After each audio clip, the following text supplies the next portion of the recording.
Hello one and all, my name is Seansplains and this is Civilization 7. In our last video we left off having taken Toledo from Isabella, and our goal today is going to be to close out Antiquity, play against Isabella, probably take her out, and we'll attack Ashoka and Genghis since they are pushing us on two different fronts. We've got Genghis coming from the left over here and we've got Ashoka coming from the right over here, so I'm going to try and take as much of them as I can before the age ends, to give us a much easier leg up in the next stage. Firstly, we'll focus up here where most of our units are. I want to try and take out this settler so that they don't get an opportunity to start more. And similar to what happened with Confucius, where he just got to make more settlements and make our life a little bit more difficult. So I'll do a combined attack into there, which for some reason didn't work properly.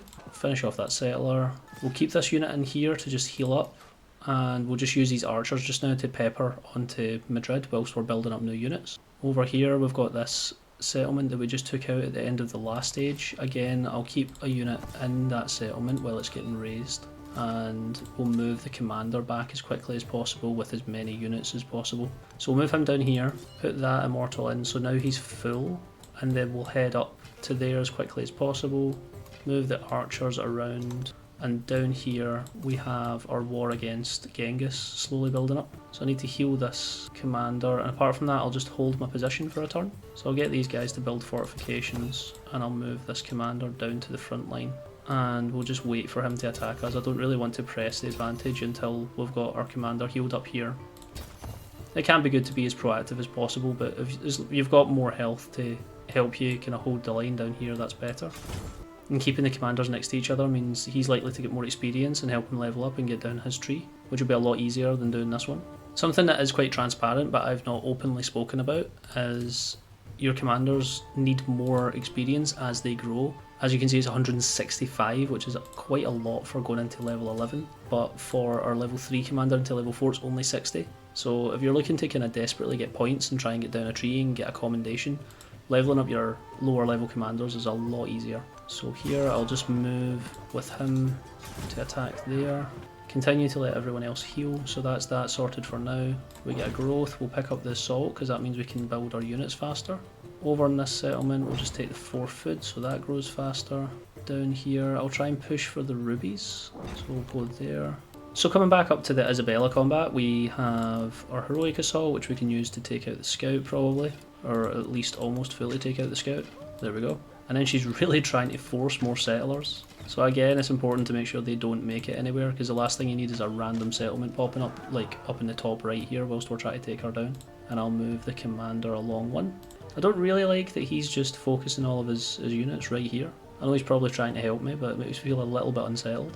I've got to say I really enjoy how the graphics look in this game when volcanoes erupt. I mean, look at the Great Wall just burning down like that. So I'll make an effort to fix all of that. 304 gold, that's a bit excessive. And we get our next city state in Jishi. So there's a few good options here. I do like a hill fort, but I think at the moment we're going to take the extra range damage since we're mostly using our archers, and then we'll go for Marka if we get the chance. So this guy's only at 4, but I think it's worth just attacking. Or we're losing 10 damage, so I mean that goes to show you how much being damaged affects your attack. We're losing 10 attack from being at 4 health, so I think it's really important to just heal up as much as possible. So we'll leave them to heal up. I will move them into the commander. There's an immortal that I'll move out. Wait, that one tile was enough to discover the 33% of the map. That's quite funny. So we get a free settler, that's handy. We'll move these archers in here and force them out into different tiles, although I don't know if I can really make much out of that. I'll probably move him back here and try and get him to sit on this tile. I will move the immortal into the commander and then settle the commander here whilst I fortify with this guy, and we'll fortify with the archer as well, why not. Going back down here, we've got quite a few units. He's healed up enough, I would say. I'll just pack up some units into this commander. This guy can go in here, this guy can go in there, and then we'll just move one at a time and go closer to Genghis so we can try and take him out. So the best way to do that, that's just an army commander, I'm not that worried about it. We'll just go straight for his settlement here. This guy can come round. I'm not too sure how that settlement is there.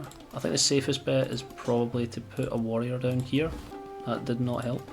I have no idea. Maybe the capital's there? Or not the capital, sorry, the city centre. So we'll move around. We get our new settler, which I don't really want to use them. But I suppose I could use them just for resources. We quite like the idea that we could get some more iron here. Also like silver because it gives us Averted. I mean, it's not a great settlement in the means, but I'll just go there. It puts a little bit more pressure on our relationship with Gilgamesh, but it gives us the llamas, so it gives us some extra happiness, and it gives us the silver, so it gives us extra gold.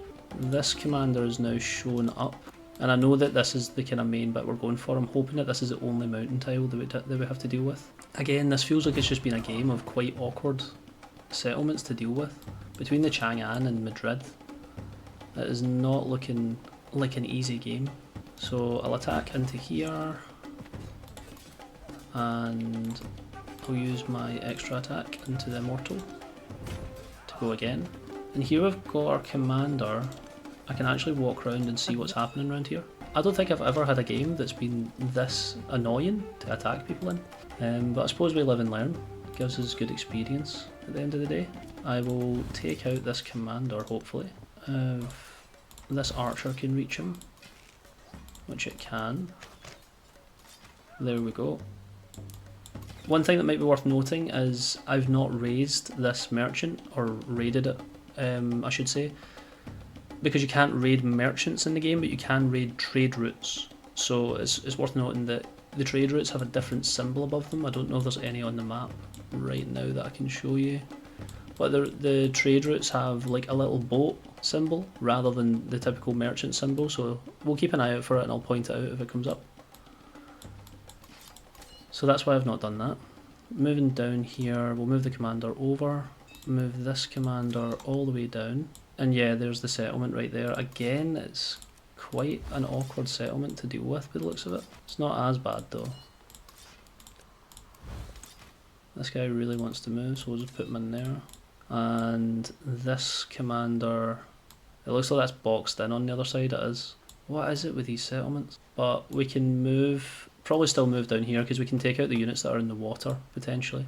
We'll move the warrior back in there, and we'll move this warrior here and this immortal here so that they can't board the land. They have to sit in the water, or they have to go back into the land across the way. I'll just let him set up. I'll move the commander over one. We'll raise and heal.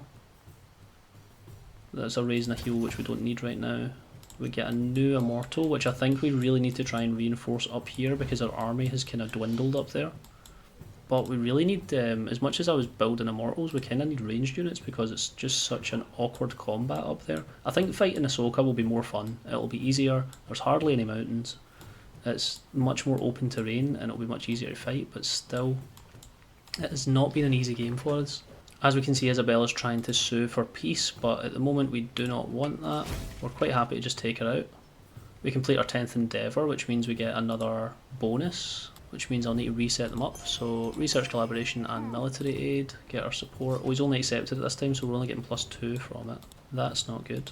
But we'll get our archer in here and our immortal. And again, because of it, does amphibious work here? Unfortunately not. I don't think he has it. Oh, he does have it. Right, so since he's got amphibious, I can actually put this immortal here and he can attack into this little settlement. This one can raise when he needs to, but he can attack into there. This archer actually doesn't have a vantage point from there, which is really annoying. What can we raise? We can get more health from there, that's fine. I'll just fortify in that position, why not? The chariot can go... I don't know if I want to risk it. I think I'll hit him once with the archer, because I don't want to risk the idea that sometimes it looks as if you're going to win a combat outright, but then they live on 1 HP. So I would rather just play it safe there and use the archer since I can't really use him anywhere else anyway. Then I will force the archer down here so that he can, ideally, he can't attack because of the terrain. That's unfortunate. So yeah, this is going to be another slow burn. We'll take Madrid in time. We've got a new archer here who can come up to this commander. This archer can go up to this commander. This archer can go up to this commander. And this immortal can just walk down here. Since we're getting quite a lot of gold every turn, we can just start building units where we need to. So I'll build a farm. Like I said in my last episode, I wanted to build altars whenever I can, so I'll make an altar there. And I will get a merchant, an archer ready, sorry. And I will push one of my archers up and one of my immortals up. I think in order to stop that advance up there, I'll just move him. What I'll do is I'll swap over the warrior for the archer so we can shoot the guy at the other side of the river. And this commander can just go up and deal with Hu Yang. Down here, I want to move this immortal in one. He does have the double, so that means we can shoot this guy. I can move this immortal there. We can move this immortal into here so we can get 3 of them attacking into the settlement at the same time. A coordinated attack really doesn't want to work properly today. Okay, so we can't attack from here because there is a tiny cliff in the way, and I feel like that might happen on this side as well. This is very quickly becoming the most annoying game that I have ever played. But I'm glad I'm showcasing it because it shows you that even in the worst conditions, you can still win with these simple strategies. Unfortunately the commander takes a hit, but he'll be fine. I can just unpack next turn. And the siege tower's attacking, but again it should be okay. Mongolia has 8 settlements, so that's quite a lot for us to take out just now. Don't particularly care about any of these, and so I'm just going to go for that. Here I will do a combined attack into Madrid. And this one actually worked for a change, which is nice. We get a new commander upgrade into the Trung Trac. So now we can get the Defilade, and we're one more away from our 4th commendation in Antiquity, which is really good. It's not a lot of games where you manage to get all 5 commendations in your first age on a commander. Don't want to take the woodcutter with him. I think I'll just defend. Here I will shoot this guy. We'll take a warrior on this side, a warrior on this side, and an immortal in the middle. And then we'll do a combined attack, showing off the strength of combined attacks. And here I think I'll go for the extra attack with the commanders and go down the assault tree one more. I know that commander's aiming to go down the leadership tree at some point, but I think at the moment the +2 on my infantry units is going to come in very handy, so I want to try and make the most of that. I'll push these 2 units into the commander so that next turn he's got his 4 movement. This guy can just shoot him again. So now he's nearly dead. And can he attack this? Right, well at least I can attack it from 2 different angles. The fact I could only attack it from those 2 angles is pretty tough though. This guy can just heal and we can attack there as well. So we should get this settlement in like 3 or 4 turns maybe. We get a new upgrade, and here we're going to go down the leadership angle. So I do want a couple of leaders that have went down that road, and then I will just sleep. This immortal again can go up to these commanders, and as much as I'm sending them up there and I'm all the way up in Madrid, it really won't take long for my units to get back because of the manoeuvrability and because they move 4 tiles at a time, so I'm not that stressed about sending my whole army up to the top. They're holding on. And now we have begun our crisis, and the crises are different. You have 3 different crises in Antiquity, although I have set this one in advance to be the one where you fight a lot of independent powers. So this is one of the triumphs that you get related to it. 2 of the triumphs that you get related to it. So I don't know if there's 3, I think there only is 2. No, there is 3, so have 12 fortified districts in your empire. I've nearly got all of the major triumphs. So when you get to the end of your age at 70%, you'll hit your first crisis. At 80%, you'll hit your second crisis. And at 90%, you'll hit your third. And every single time, it gets more extreme, whatever it is. So at the moment, if I can find one here, at the moment we have new city-states that have popped up, but they're always going to be aggressive and you can't befriend them, you just have to kill them over and over again. They spawn with tier 3 units, which can be dangerous, but because they're independents, you can usually deal with them quite comfortably. Oh, we've got another one here as well. Triumphs associated with each crisis, like I said. So in this case, we were just to disperse as many as we could, which thankfully we were already doing that, and have a commander at a specific level, which we've already done, and then making walls, which I don't tend to do, and it's not a particularly important triumph anyway. Like I said, we were going for these 3 triumphs for the next stage, and you're only allowed to take 3 forward with you. So these ones are just extras that we've managed to get. Although I do sometimes like having the +1 production and culture at the cost of -1 gold for your commander promotion. If I was doing a single city challenge or something, this would maybe be worth going for. It'd be quite interesting to play about with, but I don't really care about these triumphs right now. It doesn't unlock any minor triumphs, I should point out. So now we get our narrative event that explains the crisis.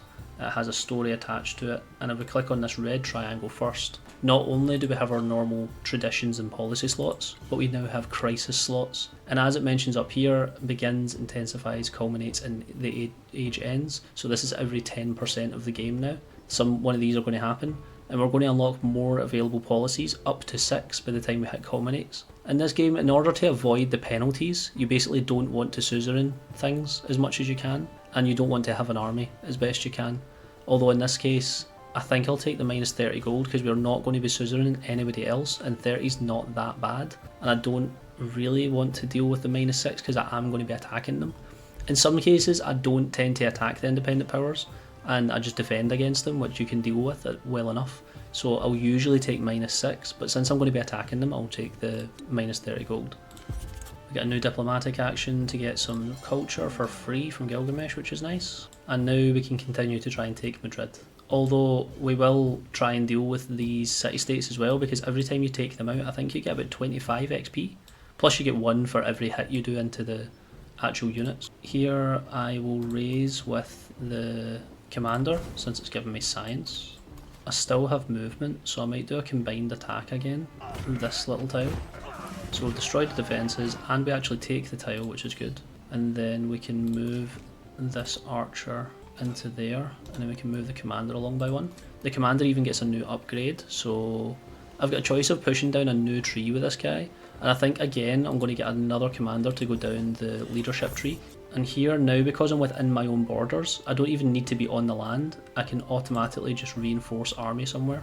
So we're going to reinforce up top. Here you're just going to attack like so, and my commander's going to move over a bit, and I'll just get some experience for killing this ballista. They can't unfortunately move over the tile because it's vegetated, so I'll just transport them across like this, and then kill that off and get some XP into my commander. And then we'll do that so he can defend himself, and I'll just let everyone heal for a bit. So I'll move them all into the commander, and I don't think I'm that worried about a unit randomly showing up. So we'll go into the city centre so that we heal a bit faster. We'll move everybody in, and then we'll heal. Here I want to just attack with both of them. This guy can finish off this archer down in the bottom right, and then we can do a combined assault into this settlement. Unfortunately that means we lose that unit, but we can just move that one up there instead. I'll move this immortal over here because his army is getting quite low. We're quite fortunate that we aren't getting attacked by Ashoka, even though he started a war with us. And we've got another city-state to keep an eye out for. Here I'll just start my settlement. Again, I'm aware it's not a great settlement. And here we actually unlock our next narrative event. We get a military point for defeating 3 enemy units. So based on the wording of this, I'm never actually sure on how a lot of the narrative events work. I do actually want to do a lot of research on that and run a video on it, but based on this I would say when you get your 3rd settlement, because I think this is the 3rd settlement that I've actually put a settler out for. Yeah, it looks like when you put out your 3rd settlement, you start this quest, and it allows you to get a military point, which is really good. Oh, and because I've already killed 3 units across the battle, across the age, it's already counted and given me it, so that's amazing actually. I can't remember how far down I am. I'm not very far down at all. So I can get the plus 15% towards military units and get the extra gold maintenance, which would be really handy for us right now. Also getting the plus 5 combat strength against fortified districts would be really good. I mean, everything's really good here. Oh, apart from this right hand side, I'm not that fussed. I think in all honesty I want to go for gold maintenance first. I ultimately want to get to the bottom as quickly as possible, but I think that is the best way to go for me. Here I'll put the salt in, and having a look at this, I feel like I've got enough space to get another altar, so I will. I'll just put it down there. We'll end the turn. So I've unfortunately taken quite a lot of damage here, but I think we'll be okay. I'll move the archer here, and hopefully this time the archer gets to do something, which he does. We can attack into this tile up here. I'll push out this immortal, who can maybe heal on this tile. No, it's a gold one. So we'll attack into the left. This commander can set up fortifications. This commander can do heroic assault onto the water. Then maybe if I put an archer here, they can hit the chariot that's in the water. They can. So again, as I've mentioned before, if you're hitting something in the water with archers, they basically die. A very low chance that they'll survive, so it's always worth trying to do that if you can. And unfortunately I can't place a unit directly into the water, but I could move this guy here and then sacrifice him to deal a little bit of damage. And then I'll place this guy down and get him to do the same thing. So now we deal a chunk of damage into there. We can place our archer down and they can actually shoot into this tile. Now that we've taken this one out of the way, there must be visibility. So down here, I think I take the extra culture, because we are really struggling for our culture at the moment, so getting more of that would be handy. And when we research the entertainment, we get another settlement limit, which is good for us. We want to try and offset the happiness penalties, so we're in more celebrations. But coming back to the war at hand, I will raise this district for some extra science. I will put the archer into the commander, and I'll get everybody here to just rest. I'll attack into the settlement again, and I think in 2 turns I'll have that secured. So I'll just move this archer over here. He's already offering to give us some settlements. At the moment I don't really want to fight him, to be fair. He's not willing to give us 2 though. I don't really want to get given one that I'm already taking off him, so I'll just continue to fight him. Sometimes it's tempting to take that offer, but not in this case. Again, we get the option to just annihilate a chariot, so I'll hit that. It loses a lot of health, and then I'll attack this individually. So next turn we're definitely taking this settlement down here. Up in Toledo we'll expand a little bit, and I've got the option to give somebody an extra attack. I think I'll attack into this tile, then I'll let him move again so he can attack into that tile. So now we've destroyed the district defences. Then I will use a ranged attack into this tile. Although this archer can't reach there. Didn't quite work out the way I wanted it to. We've destroyed both of those districts now though, so we can just attack here. And I think even in about 3 or 4 turns we should probably successfully take Madrid in 3 or 4 turns. And at that point she doesn't have any more settlements, so that should be really good for us. We actually have 600 influence. I've kind of let that get out of control. So I'm going to push Genghis to +4, and then I'll keep a hold of the rest in case I go and attack Ashoka in a bit. I don't think there's any other city-states that are worth going for. Oh, we've got Wasukani down here, and nobody's went for it yet. So even though there's not much time left in the age, I'll keep on putting influence into that so I get it quicker, and maybe I can get the settlement limit from that. That would be really beneficial for me. I'll move the Immortal over to this commander. I think at this point, since the combat is becoming very repetitive and we're kind of slowly wearing things down up in Madrid, then we're kind of slowly working our way down through Genghis Khan down in Mongolia. I think what I'm going to do is skip to the last 10 turns of the age and just show what's progressed in that time, because I don't think anything I'm going to do in the meantime is going to be like educational in any way or interesting to watch. It's just a lot of slow gameplay, and I feel like the Antiquity age has gone on long enough as it is. So I'll bring things back when we get to 10 turns to go, and then I'll work through the kind of last 20 minutes, half an hour of the game with everyone. I'm actually jumping back in here quickly. It's only been a few turns since the last bit I spoke on, and I was nearly about to finish taking Madrid. But interestingly, Augustus managed to put his legion onto the tile that I already have a commander and a unit, and he's taken the control of the district away from me, so I don't think I can capture this. In fact, no, I can't, because when you have 2 units on one tile, because let's say you transport extra units, so here it says 2, if I put 2 units in here and filled that out and this became a 7th unit, it would just overflow onto the tile. And if you have 2 units that are overflowed onto the same tile, you have to move one off before one can actually attack anything, if that makes sense. And that's what's happening here, where his unit is getting priority and I now have to move my archer before it can do anything. And also, I don't know if I can test it on this turn now. I'll need to test it over the next couple turns, but I'm pretty confident now that I will not be able to technically take this district because of that legion. So I'll just hold on for an extra turn and test that theory. Whilst we've taken Dulan Bog and we're just defending that, we're pushing over into the Abbasid territory, and we'll just sit here and wait for the commanders to come round. But I've genuinely never seen this before. I think this is so unfair that that can even happen. And because we have taken over all of the other tiles. The only place that these chariots can spawn is this tile here, which is why there's so many in the water. So we'll shoot this one out of the water. And he's still just sitting on this tile. This is so bizarre. We'll attack into this chariot.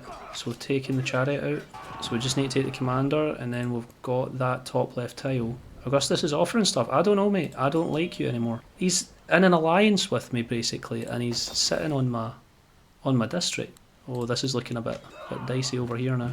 I'll push the immortal out, who can then attack into these units. Then I'll push out the archer, who can then shoot the chariot that's in the water and kill it. And these units can come round here. So we've got a chariot there we need to deal with. Unfortunately, my mortals aren't all max level, so I'm probably going to fix that. Oh, and we don't actually have a lot of bonuses going on.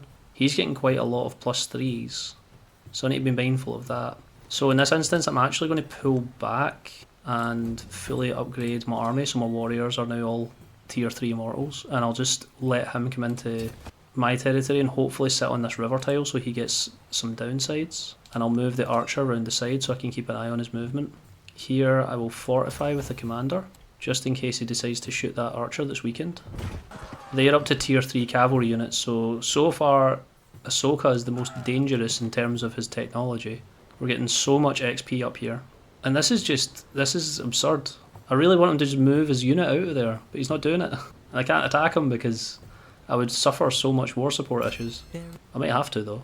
Here we've got quite a lot of codices that we can't place at the moment, so I am going to need to make some academies, which we need a little bit more time. The reason I'm not doing anything with my merchant, I'm sure people have noticed that it's just sitting here, is because I couldn't actually reach anyone before, but it seems like we can actually reach Augustus now.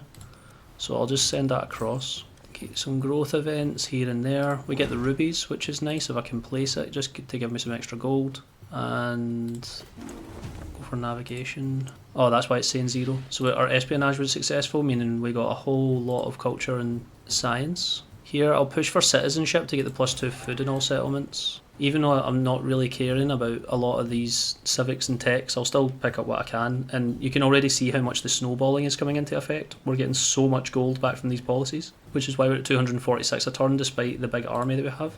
Put the rubies... Oh, we can't because they're not connected. What about Toledo? Toledo we can. Back up here, we can take out this chariot again. I'm beyond frustrated at what's happening right now, but we'll just make do. And in terms of tactical movement, I don't know if I can put them into the water. I can, that's good. So I'll move this archer out into here, just so I can move this immortal back in, and then I'll move this healthier immortal back onto this tile. I will attack into this tile. For some reason the coordinated attack isn't working for both units, not sure why. We can do a replay attack into this unit so they get to attack again, so we're so close to taking this and testing out my theory. And the archer can now move back in. This archer can move back in here. And he is now in fact sitting on the river tile, so he's getting -2 from being on the river. And we can even put more war weariness down if we want to help ourselves. But I'll just place the archer there to distract him. And I'll place one immortal here, so what's it looking like now? So it's now at stalemate, so we're not getting as bad. We're at 42 each. I really want to try and help the odds here, so I'll get another guy there and I'll push in here. So now the second attack at least will be a lot stronger. And now he's nearly dead. Just goes to show you the difference in having full health compared to having like even yellow. You could see how much damage we were doing in comparison on that second attack. Here I kind of want to preserve my archer, so I'll put him back into heal whilst we use the 2 immortals to take out this unit. Then we can actually use the commander to place the archer back down at the bottom. Oh no, we can't, we don't have the movement for it, that's fine. So we'll just hold this position defensively. Move this immortal here. I will raise that and get some health back. I now really want to try and get some units over here as quickly as possible. Or I want to try and get a commander over there as quickly as possible, because it's kind of wasted experience to just be taking hits for no reason. But at the moment we're a little bit preoccupied. But that will be my plan with the 2 commanders at the top. I'll bring them down the right hand side and get them to attack Ashoka on this right hand front here.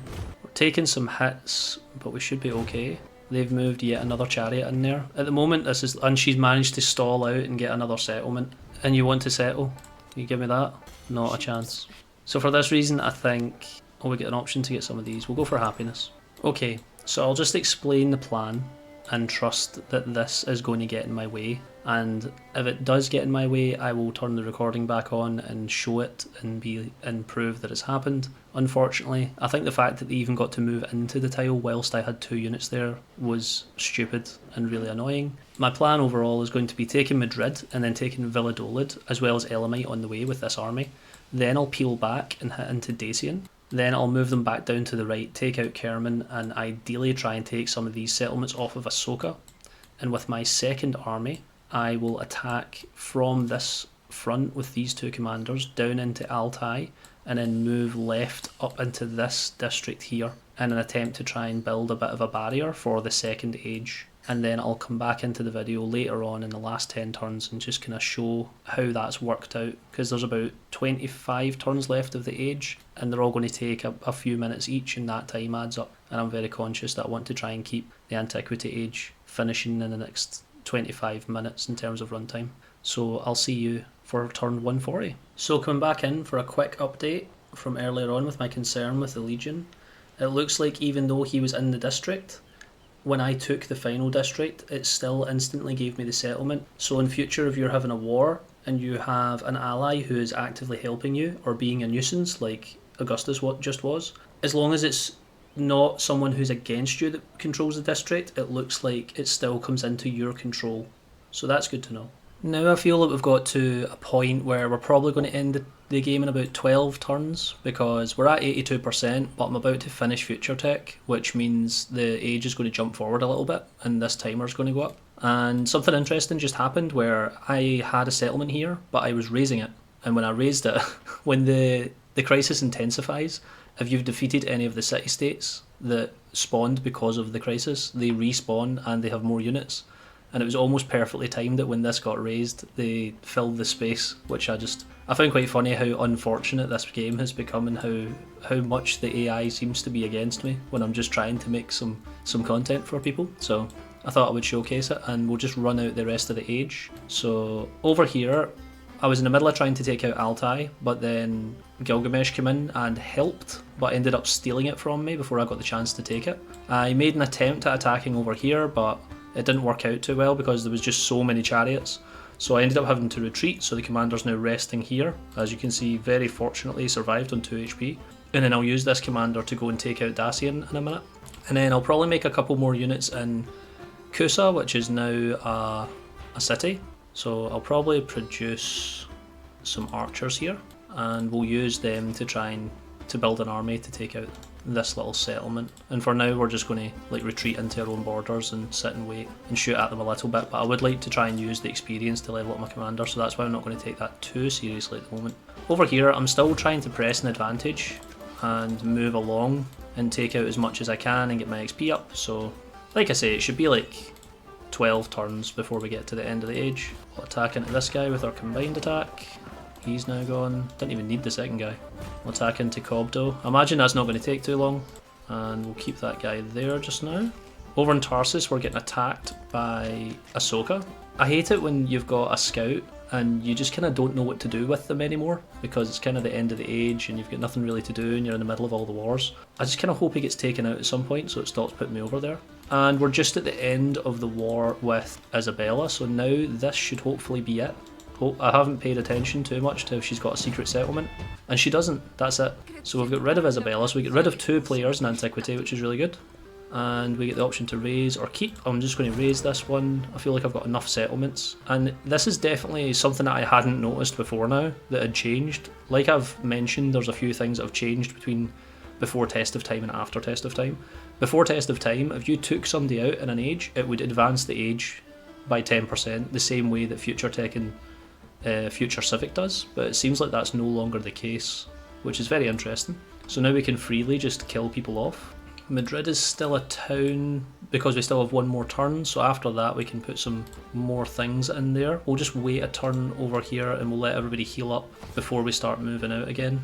And as we noticed, this place is going to be razed to the ground soon enough anyway, so And even though we're losing a lot of influence from raising and taking settlements because of the commander levels and because of the mementos we chose, we're still getting 56 influence a turn, which is ridiculous. I think without Flag of Janshi, I mean it's +2 influence and +2 science for each commander promotion. So if we look at the unit list I have here, we have a level 12, level 11, level 5, level 16 at the moment. So we add all that up quickly, that is 28, 39, 44. So we're getting 88 influence just now and 88 science. So without those mementos, we would be below 100 science still, and we would be like negative 30 influence. So it's worked out really well having those mementos. I think they are very handy. We won't need them as much in the next stage because we're playing as Sengoku Japan, so I'm going to totally change up my mementos. But for now, I feel like for Antiquity, those are really, really good. And because we've set up a second trade route, we now have an economic point. As we'll have seen in the video from this week, when I talk about the attribute points and how you get them, I'll have talked about how when you take out your first settlement, you get a military point, which we did right at the beginning in this game. We took out CTEP or Champa, I can't remember now, the place where Tushpa was. So as soon as we took that out, we got a military point, because as soon as you take out your first settlement, you'll get a military point.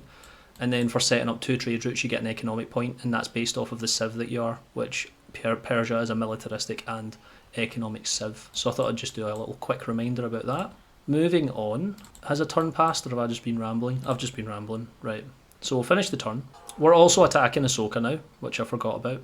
So we're handling a war kind of on 3 fronts. We've now taken out Isabella, so we're not dealing with her anymore, but we are still dealing with some of the crisis city-states.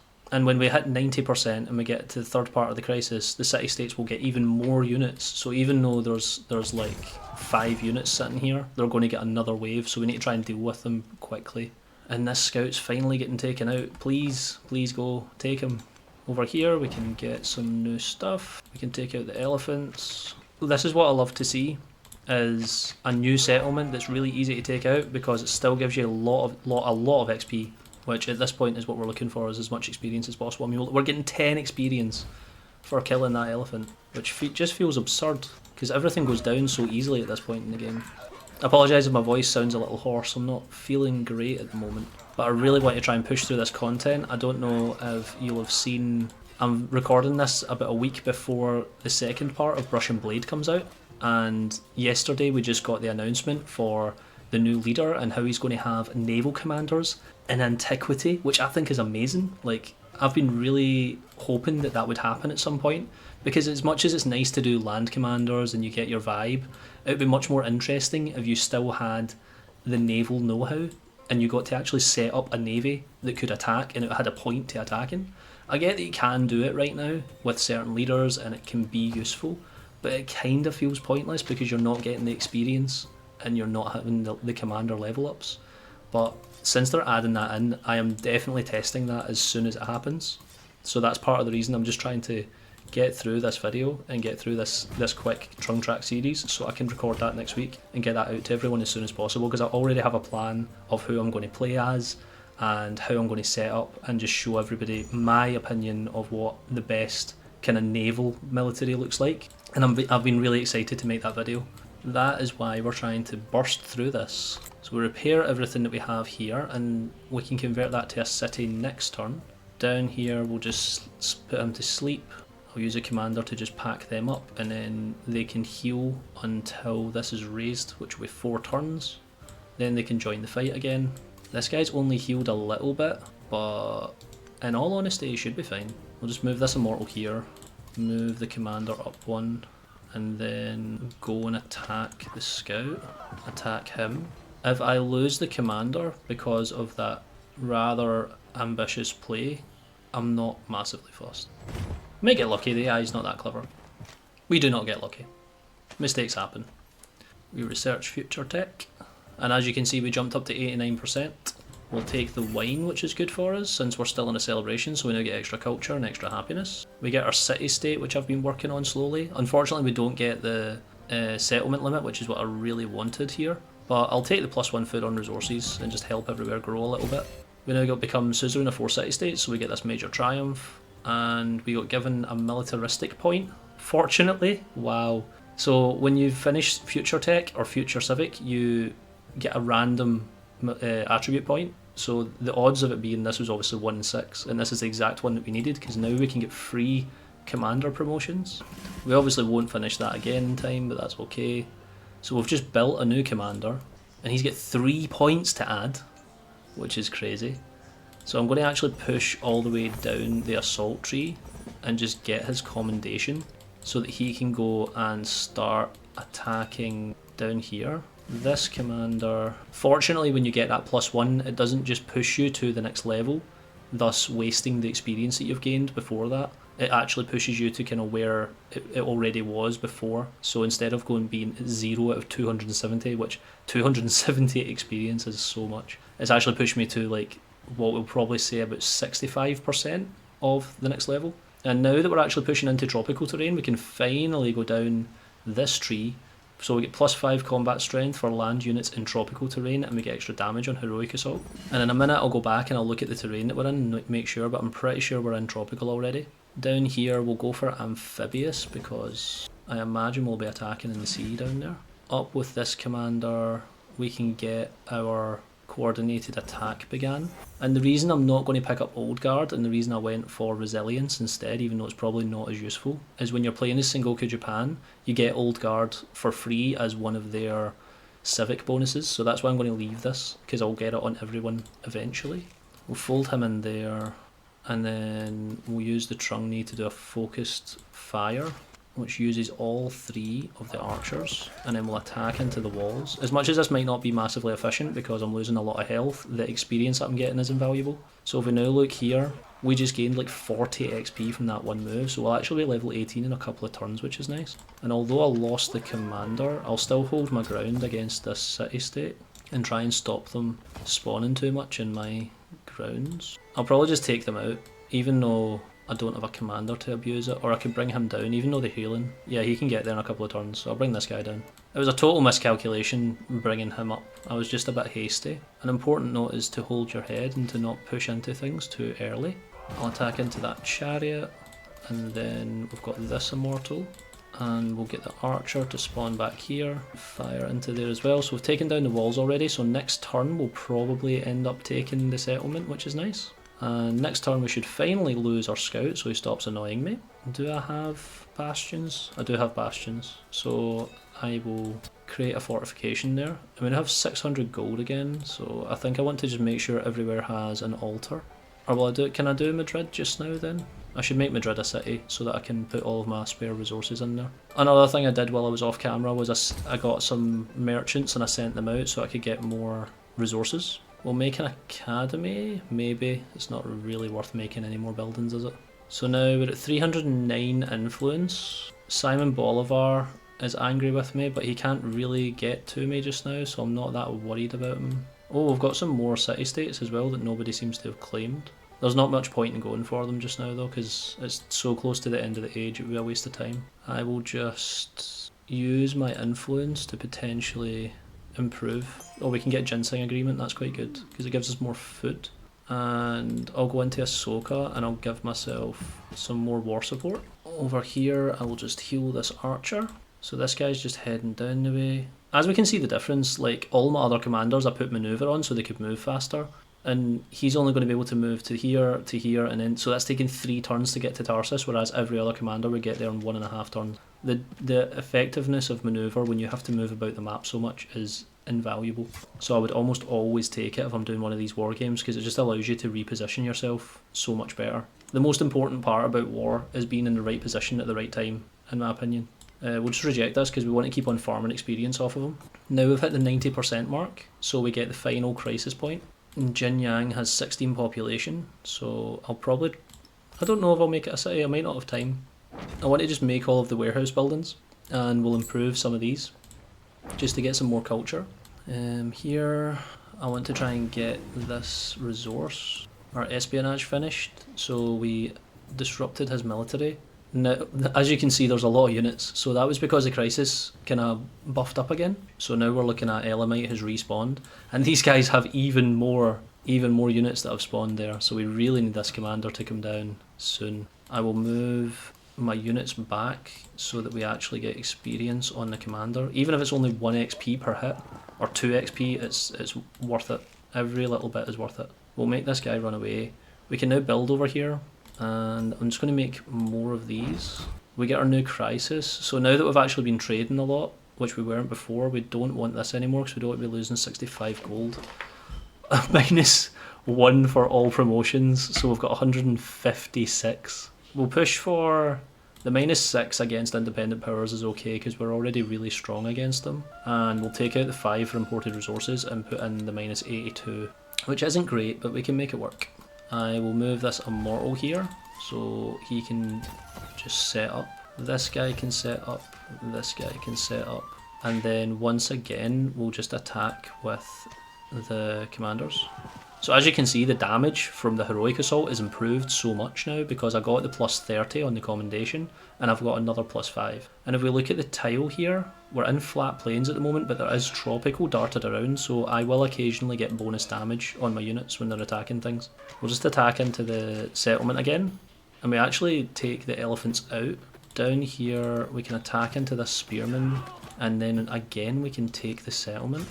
So we take the settlement off of Mongolia, we raise the settlement, and then I might make peace with him and just move to the right and deal with, or I could even go south and just deal with these city-states, because it'll be a lot easier to deal with, they'll be really quick, and ending the war with him.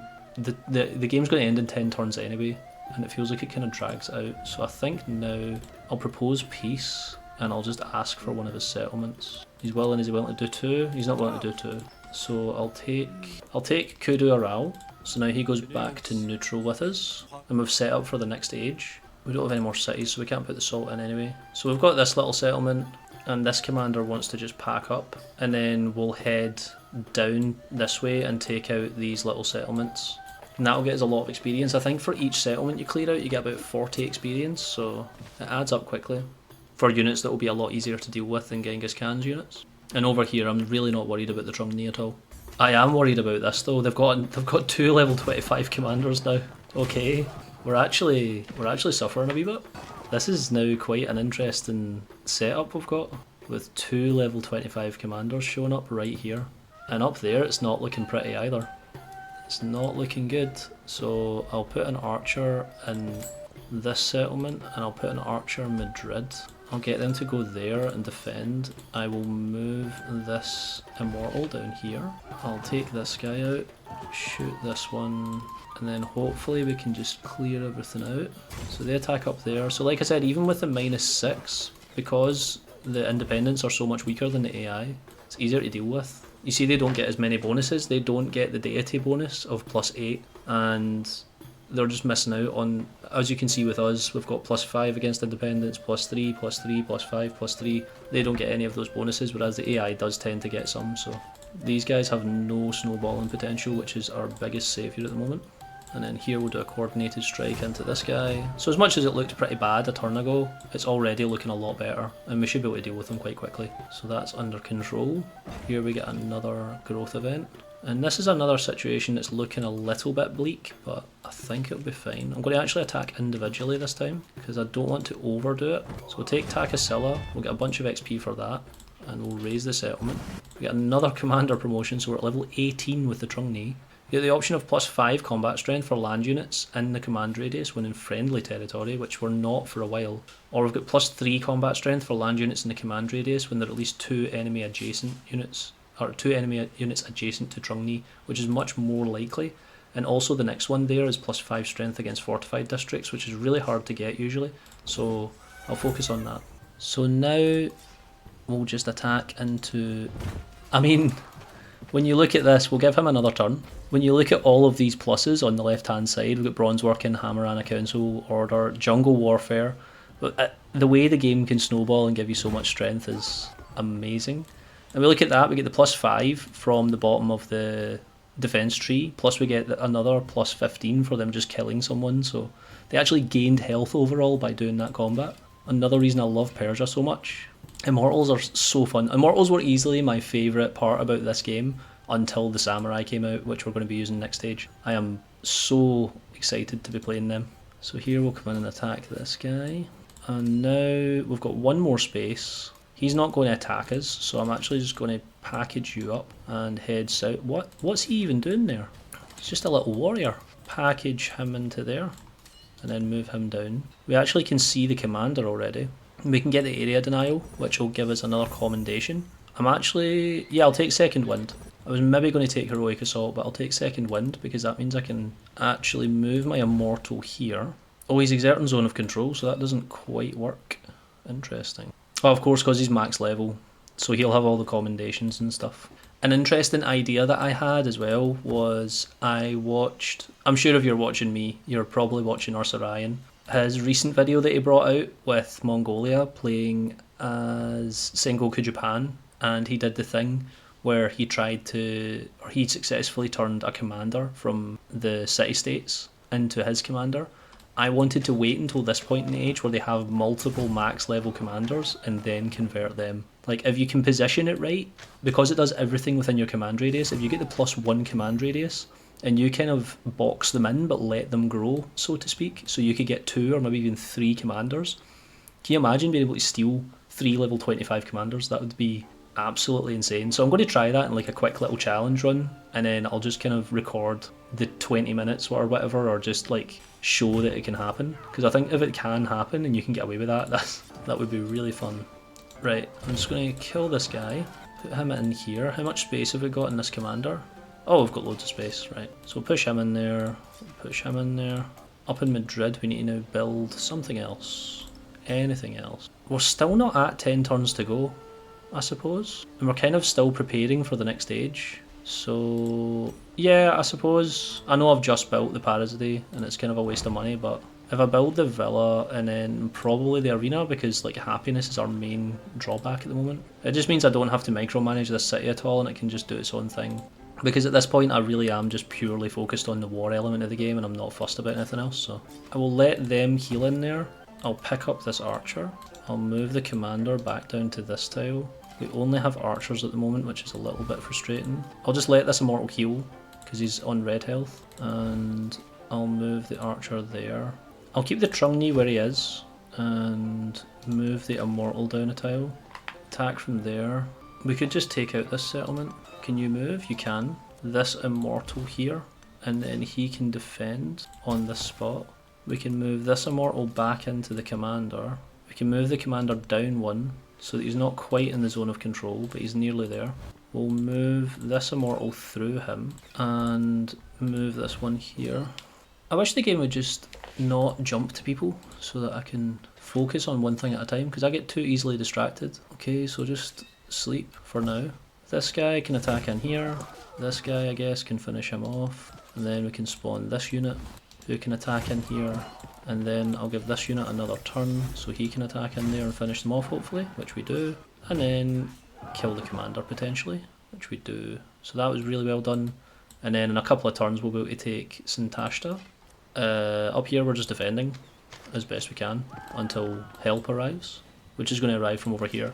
And we can actually disperse this and get the XP. So 42 experience for taking that out is so much. I mean, given the fact it's taken like over 100 every time, 195. Oh, we've got a spare commendation I forgot to get. Oh, when I done this. So I'll take the second wind. I don't know why I thought because there's 2 at the bottom of that tree you would have to get both at the bottom of that tree. I've never actually went down the full commander tree before, or the leadership tree, sorry. So that was my first time doing that. And we just noticed that he's got his full heal because he's just hit a celebration. That's quite unfortunate. But at least we know it can't happen for another 6 or 7 turns, so that's fine. He's definitely dead. Yeah, that's fine. So we're going to kill all these guys and then push through and push up to Elamite and hopefully stop Toledo from getting taken over by a city-state. That would be ideal. Down here we'll take the dates. We get town focus, but I'm not going to use that. I'll just build a granary and a saw pit. The more production we have in towns, the more gold we get. So you kind of make your money back over time. We're probably going to lose this archer, but that's okay. We're gaining health quite fast over here. These guys should be gaining health relatively quickly as well. I'll just make a defensible point. And here I'll just move units across. They can go there, attack into this commander. Oh, he can't do anything. That was unfortunately not a great move. He still has movement, so he can kill off the commander. He can just hit in here. to not quite kill. This immortal can finish this unit off. The archer can shoot from here. And as you can see, like the efficiency of assault and how good it can be. I can push this guy down here, move him into the commander, but that uses up all of his movement, which is fine because we can just keep him for next turn. I'll let the archer move again so that we can kill off this unit without having to move anybody, so everybody's still within the command radius. We did quite a good job of manoeuvring last turn. The commander only has 2 movement because he didn't start the turn with people packed into him, which is slightly unfortunate, but it should be fine. Just attack him, move down again, move him to protect him, and just heal for a turn. This guy can actually push an attack and get rid of the archer and get another 2 experience. Up here we'll just continue to defend ourselves, and now here as well we'll just attack. He's taking out the archer, but that's okay. It'll take a lot of effort for him to take this immortal out because of the extreme advantage I have, plus the defensive point, the defensive bonus. So as you can see, he's only done 16 damage to me between the 2 attacks, and then I'll heal like 10-15 back. So as long as you get all of the defensive bonuses and you get the extra healing in enemy territory, you can just park in enemy territory and let them hit you over and over again and weaken themselves, and you get experience for it. In my opinion, that's still the best method to get through enemies, to wear them down over time. Here I'm probably going to not focus on clan networks anymore. I'll just take more science and hopefully get another future tech before the age ends to get another attribute point. Choose a civic. None of these really matter, although philosophy is good to get. I will attack into this one since it's so weak. As we can see, this unit's now basically fully healed. I'll move him there and we'll heroic assault to kill him off for 14 experience. Wow. I will move an archer. I can actually move down here without zone of control, so I should move him in there. That will use up all of his movement, but that's fine. I can move this guy into here, and then he can defend and just let people hit into us. And we can put an archer here and attack this elephant so it goes down. Then we'll defend this point. We can heal 30. Over here I'll attack into this unit. I'll attack into this unit. We'll shoot these guys. They can come down. I'll actually send another archer over to this commander. We'll package up and get ready to move along to the next area. So if I get an immortal to sit here, he can take this one out. And then I'll get an immortal to sit here, and he can take this archer out. And then next turn we'll pretty much pack everybody up that's not really badly damaged and get ready to go. So these 2 units I'm just going to fold back into Kusa since they're in red health, and these other 3 units I'm going to pack up and then I'll head up towards Elamite and ideally take them out in about 2 turns. So we'll skip for now. This guy's now fully healed and I don't feel like there's any threat here, so I will teleport him down to this commander so we can flank.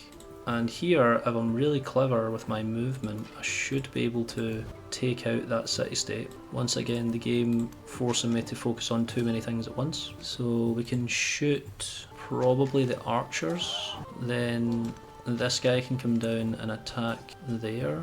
I'll move here, and between these 2 attacks we should get control of the settlement, and then we can disperse it and get all of the experience, which is another 42, so it must be set at 42 experience every time you take out one of those city-states.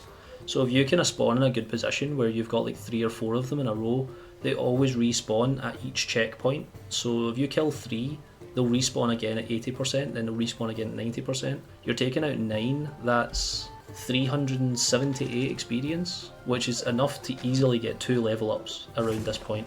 Or if you've got an even lower level commander, that could be easily 4 or 5 levels. So it's worth positioning yourself so that you can actually deal with all of those city-states. As much as it's good to be at war with the AI, they're much more exhausting to fight and much more tactical, whereas that's just easy experience with those other guys. I don't want to risk losing my movement, so I'll pack him back in. I will pack these 2 up and we'll head off. This is now one of those moments where I really hope that this volcano now doesn't hurt me. I never like these moments, it's not a fun gamble. And he unfortunately can't do a whole lot. So we'll move this guy around here so we can pack him in. And we'll go here and heal, and then go here and heal. This commander is going to actually move out of the range of the volcano just in case. And this unit can come and help protect Toledo. which thankfully, because they've got so little damage output, they didn't even lay a scratch on it, so that's fine. Here I want to be more careful with my decision making, so I will pack them both in. I'll use this immortal to take out this scout. I'll move him down a touch. We'll attack this archer. I'll move him down a touch again, and we'll move everybody forward because we want to take out Harappan as well. We're at 578 influence. So we're now at +6 against Ashoka, who is the only meaningful enemy we're actually fighting right now. He's got a level into his commander, but it should be okay. We'll quite comfortably take this settlement in the next few turns. We're at another war because of Gilgamesh. We take a few hits. They actually suicided into us. Here we go, we've got the 10 turn timer. So now we've only got 10 turns till the end of the age. Nothing is going to change that. So we can complete our future tech, future civic as many times as we like, and we'll always have 10 turns left. Support Gilgamesh against Ibn, that's fine. He's not a threat anyway, he's so far away from me that he's not going to really fight me. And here I will... Obviously I'm not going to make another commander in 29 turns, so I'll abandon that thought. I don't know if I could probably make one here. We're actually making one here in 7 turns, so that's cool. So we'll get another commander out before the end of the age. And here, I think again I'll just focus on a few more archers because I've made so many immortals. I don't really need them anymore. I want to see if there's any point in me having a unit on this tile. There isn't. I'm really struggling to find use for my archers here. We'll attack into there, and I'll attack into here. So we routed the army. We'll push another immortal into this tile, who can then attack there. Give him an extra turn and attack again. Still can't do anything with either of these archers, although we can get health on this one, at least. And we'll just defend with that one just now. Then I'll package him in there, move him along. We'll hopefully take this out this turn. I think we can manage that. If I put an archer here, he can probably shoot that. I'll put another archer on this hill, who can finish taking him out. This immortal can fold in, and this full health immortal can take him out. Excellent. So now we get to take out Calamity. So we get another 42 XP probably. I'll just wait for the pop-up. Yeah, so we get another 242 XP. I can move and attack both of these units so that we get even more experience. Don't quite take out that second one, but that's fine. He can just sleep and defend. This archer can go back into Madrid to just sleep and defend. And this Hazard Apatus can just wait. He's nearly level 13, which is good. They can move down. They can just sleep and defend that settlement for now. They can push down little by little. We'll move them in there and push them down to this tile. Oh wow, there's quite a lot of units down here. So we'll attack into those archers. I'll place the archer there so that they can kill off this guy. I'll move the commander down a wee bit. Oh, we're getting help from everyone here, so this will probably take another 2 turns to take that out. Realistically, I don't even know if I want to take any settlements off of Ashoka right now, because we're already so far above our settlement limit, we're never happy, which is a bad thing. We kind of want to get our happiness back. I think I quite like just farming experience from him hitting me over and over again. So I might just try and settle them there.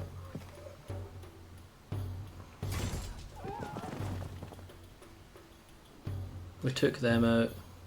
9 turns until the end of the age. So in this position I can't actually reach anything with my archers, so I'm going to pack them up back into the commander and move the commander down and purely focus on defense here.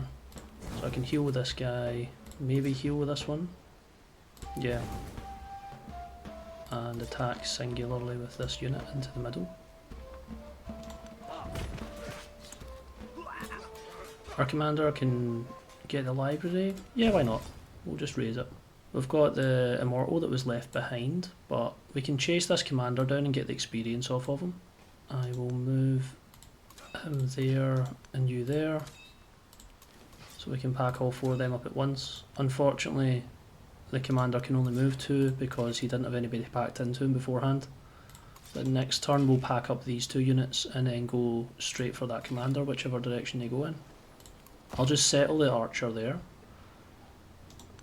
Settle that archer into the city centre. We can settle this one here. And now down here we're going for Harappan with this commander still. Shoot him. Go straight into this phalanx. Package up the other units, including this one. Then if we work this correctly, we could probably take out both of these units. So I will attack with this unit into here. Then I'll give him another turn. And let him do it again. And then this one can attack into the one in front. So now he can't really escape. And next turn we'll probably be able to take out this city-state and get a whole chunk of experience. As we can see, we're getting so much efficiency out of just defending with this immortal. He's still alive, taking out one unit and taking this elephant down to half health. I'll probably rotate him out with a different unit now because I would like to try and keep him alive if I can. And we actually finished future tech again because of our espionage. So we get another attribute point to use somewhere. We can pick up silver here to get more food and gold in all our settlements. We got a cultural point, so another 12 culture is never bad. And it's actually going to be really useful for us in our next age, as we will soon see. I'll just attack into that elephant and take it out. Like I said, this guy that's on 1 HP, I'm going to bring him back in. And as much as they're going to take a lot of damage, I'm probably going to offload... In fact, no. I'll move the immortal in here. Causes a cliff in the way. Ah, I see now. So they can physically move up because of the commando bonus from the commander, but they can't be placed up there. So they've moved up there, they can deal with that, and we will slowly take out the defences in here. Commander is nearly level 19, which is really good. I'm going to just double check with this tile and see if they can get a shot off. No, they still can't, so we can only attack from these 3 tiles, which is fine for now. We can actually heroic assault, so I'll heroic assault into the elephant. It might kill, it does, and we actually get the promotion off of it. So now we can push for +5 combat strength against fortified districts. And we nearly have our final commendation, only 1 more level. I'll just let the commander heal because of those units being so weak in there. I will... Oh, I don't have the space to pack up anymore, and it looks like the commander's literally going into this tile. So I will just kill him off. Can we do it in 1 hit? We can. And now the threat of city-states is gone from this kind of top area of the map. So I'll just pack him back in there. And this commander can now go and assist. I'll maybe get him to go and take out Kerman. So we'll go down here. This archer can just go and sit in Chang'an probably.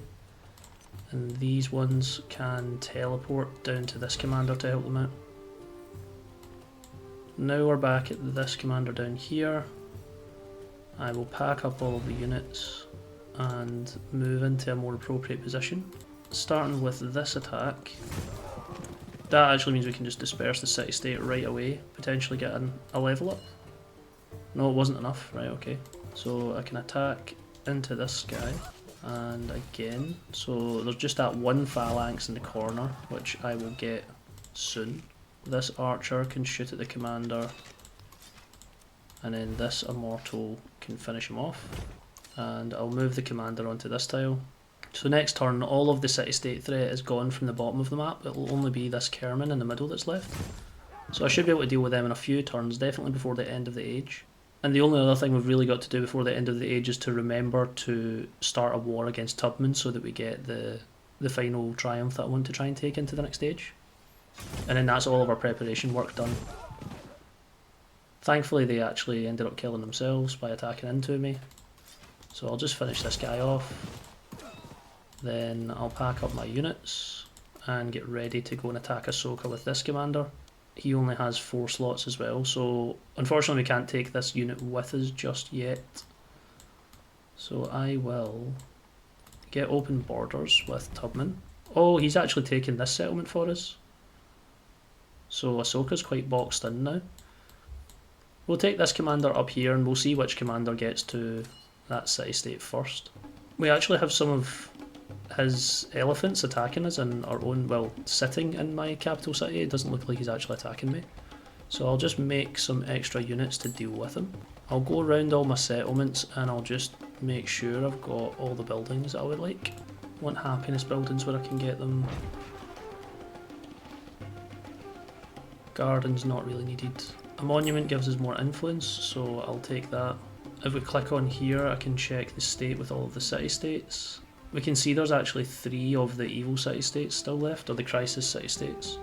Ur isn't actually... I think I might actually try and befriend that in the short time that we have. As much as it doesn't seem that practical, you don't carry much influence with you into the next stage anyway. I think it's maybe 500, so I'd rather do something with my... So here we can see, because of all of the bonuses that we have on the left hand side that's turned into a small book, we have 44 damage with our archers, which is insane. And we have 59 damage, and that's on a damaged unit, so that should be 61 damage with our immortal. And actually, if I set up defense and had fortifications in there and they hit into me, I would be up at like 67 on defense. Here we have 66 on attack because of the extra damage we get into fortified districts, so it really goes to show how amazing the snowballing is in this game. This immortal unit can just walk down here so that I can teleport them. So I'm going to just teleport pretty much all of my units down to the Trung Trac when I can, because I don't think anybody else is really under threat.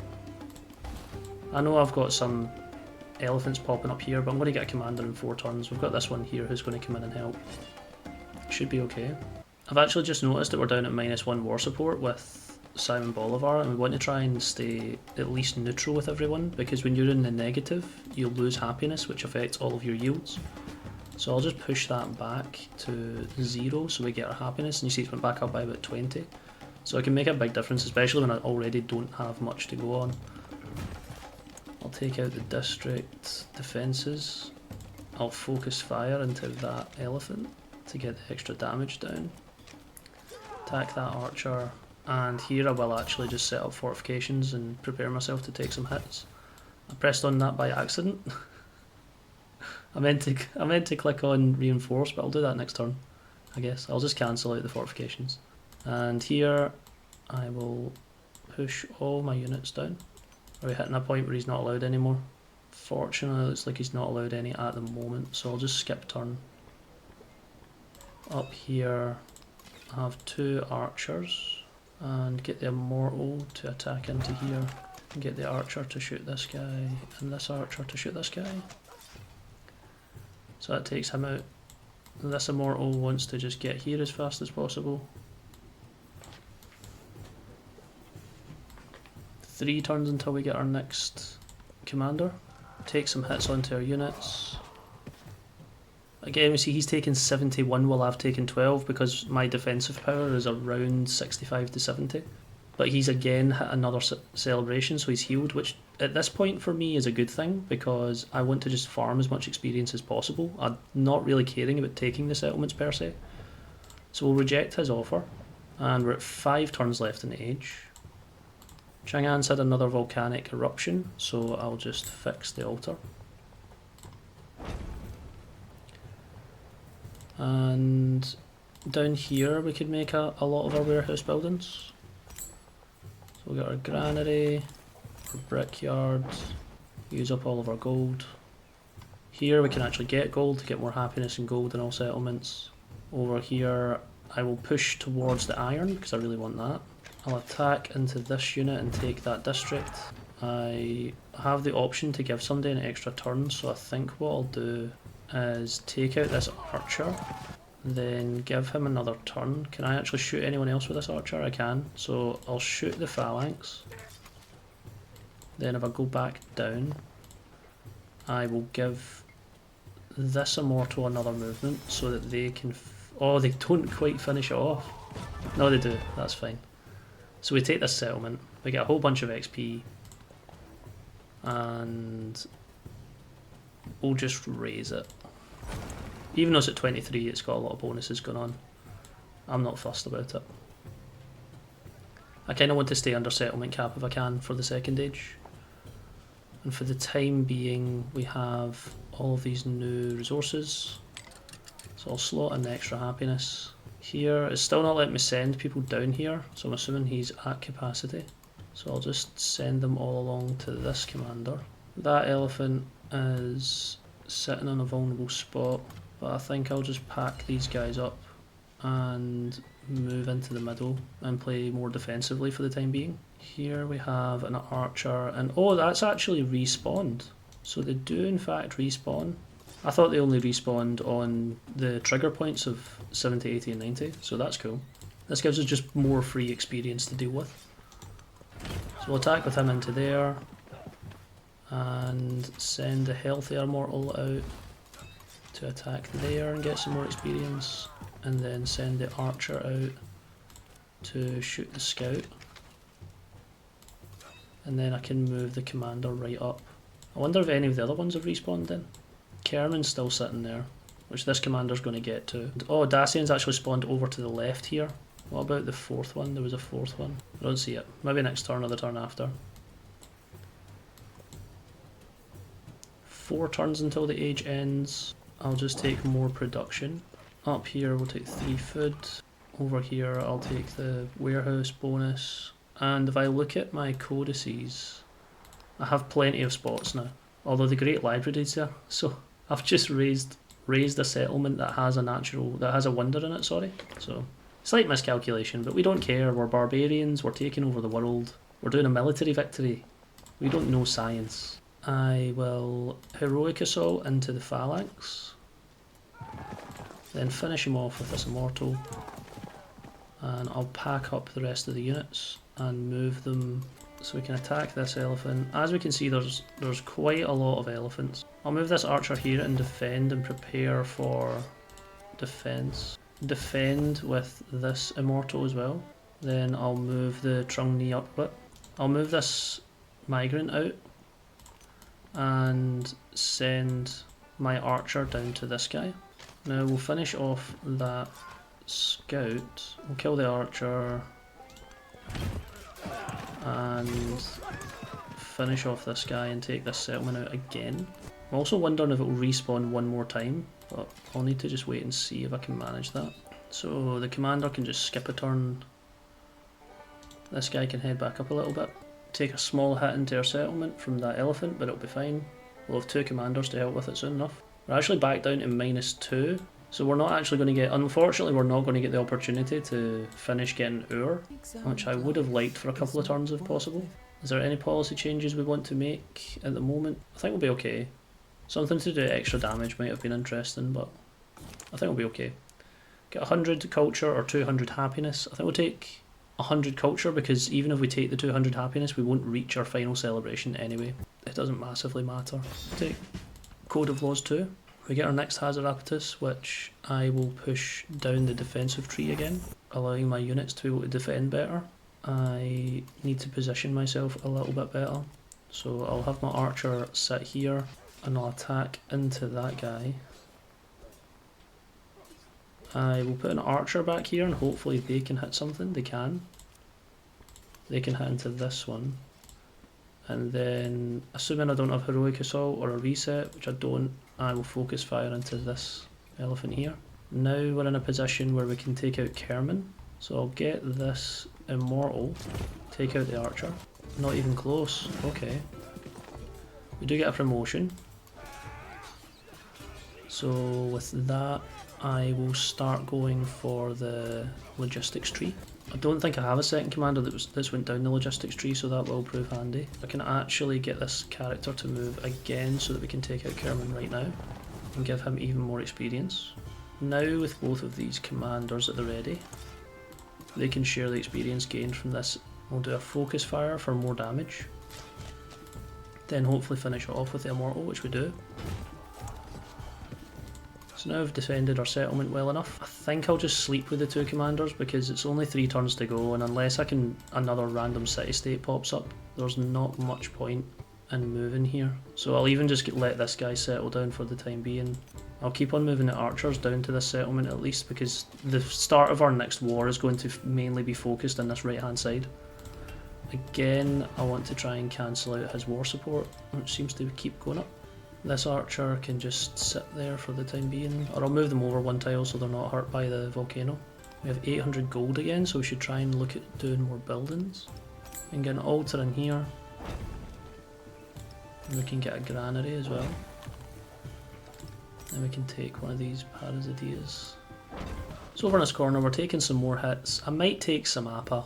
It's only got one wall, but to be honest, at this point I just want the experience. Like I say, I really want to have a healthy chunk of units to take out with the samurais in the next stage and really showcase them, because I love using them. 2 turns to go, we'll get discipline. I don't really need anything new on the social policy side of things. I should be able to take out this elephant with archers. Then I can attack with this immortal here. And this immortal here. So at the moment we are just farming the XP off of Ashoka. I will keep the commander there for a turn so that I can pack up the archers on the back line and move them forward if I need to, but for the time being I don't really need to. And now that these guys are done, we've actually got one of his men there. So I'll pack these 2 up and I'll move the commander down. You can attack him now. And then I'll put the archer on this tile, they should be able to shoot from there. Then if I move you there, I should be able to attack from this tile and finish it off. Which we do, so then I'll position the commander here so that next turn I can just pack up these units and flank Samapa. So I'll skip turn. These units can all just heal or defend, because I don't think they're going to make any more impact in the game. And this commander, we're not seeing another instance of the city-state, so I'll just get this guy to come over to Tarsus as quickly as possible, as will the archer, as will the immortal.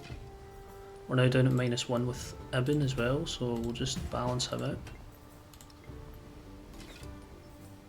This archer can settle, we'll move into next turn.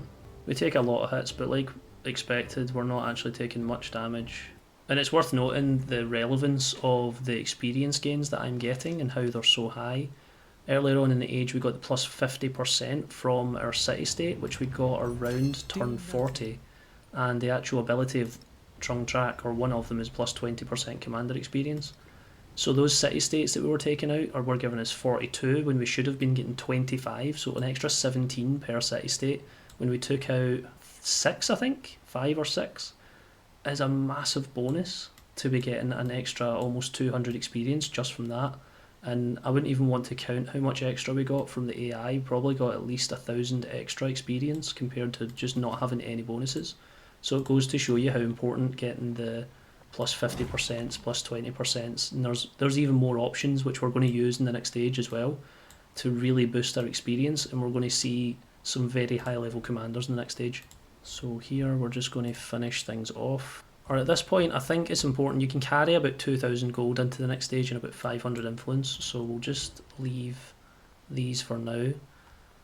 We could make a library in time, I believe, so start making a library, why not? We could just make more of these.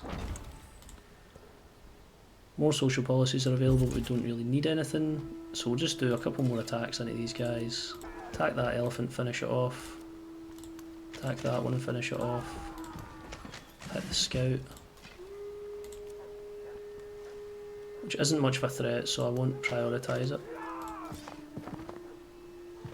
What I can do is put this immortal into here now. Move round to the side and unveil him there. Then I can move the commander into safety.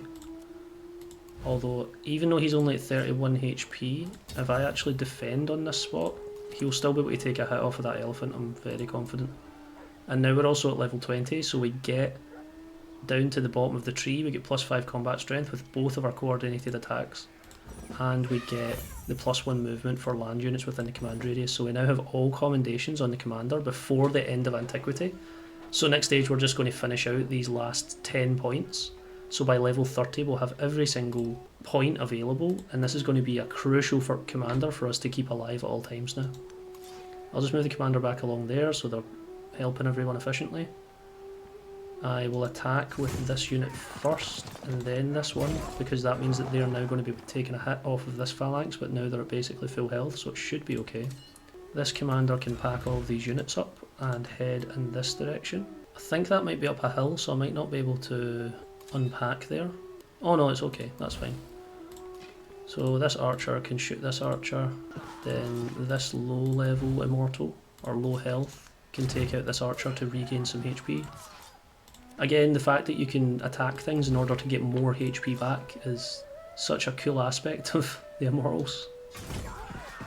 And attack with that guy, and then we'll walk into this tile.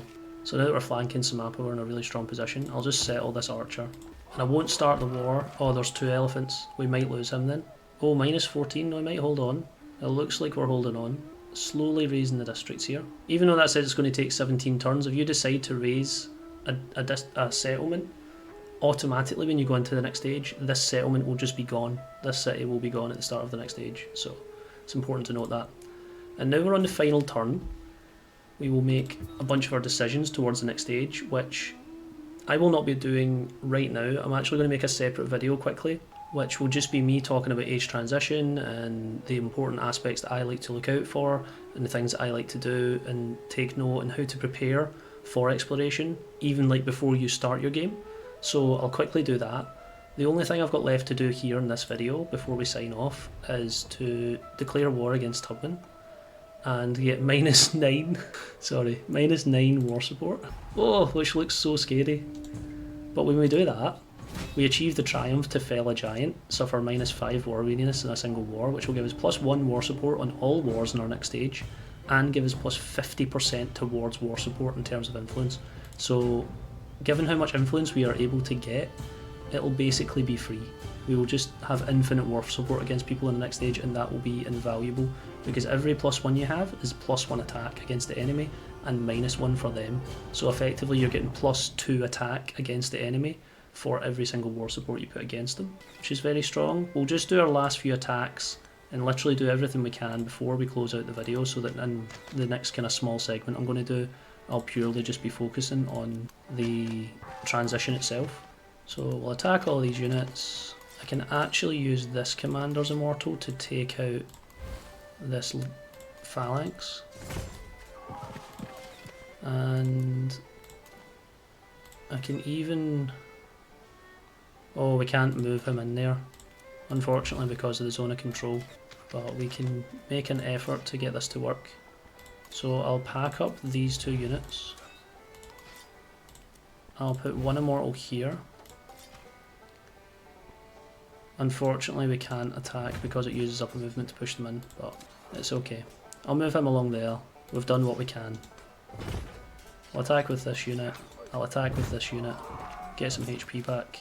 And this immortal will definitely die as soon as I end the turn, but that's fine. He's done a pretty good job. Oh, we get a heroic strike though. We can heroic attack into there, which takes him into the red. Oh, I don't think it's worth it.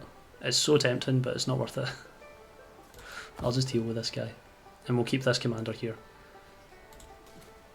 And we will... Oh, we even get an extra attack. So I'm getting so carried away here. We get an extra attack, so we'll just hit this guy, take that elephant out, hit this guy, take that elephant out. There we go, right, I'll stop now.